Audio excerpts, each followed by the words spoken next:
તારીખ 29/8/2025 મેષ રાશિફળ આજનું ભવિષ્ય શું છે? ભાવનાઓને બદલે સમજદારી અને ચતુરાઈથી તમારા કાર્યો કરો, જેના કારણે તમે યોગ્ય નિર્ણયો લઈ શકશો. તમને કોઈ સંબંધિત સારા સમાચાર પણ સાંભળવા મળી શકે છે. કોઈની મધ્યસ્થીથી વિભાગ સંબંધિત કોઈ પણ કાર્યને ઉકેલવાનો પ્રયાસ, પરંતુ પરિવારના સભ્યો અને બાળકો માટે પણ થોડો સમય કાઢવાનું ભૂલશો નહીં. આનાથી પરસ્પર સંકલન સુધરશે.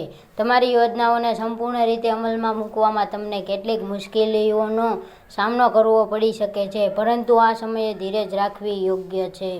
ઉત્તમ વ્યવસાયિક પરિસ્થિતિઓનું નિર્માણ થઈ રહ્યું છે. આ તમારા સંપર્ક અને કાર્યપ્રણાલીને મજબૂત કરવાનો સમય છે. સંતુલિત આહારની સાથે શારીરિક શ્રમ અને કસરત જેવી બાબતો પર પણ ધ્યાન આપો. આ રોગ પ્રતિકારક શક્તિને મજબૂત બનાવશે. જીવનસાથી અને પરિવારના સભ્યોનો ટેકો તમારા પર રહેશે, પરંતુ ક્યારેક પ્રેમ સંબંધોમાં અવિશ્વાસ જેવી પરિસ્થિતિઓ ઊભી થઈ શકે છે.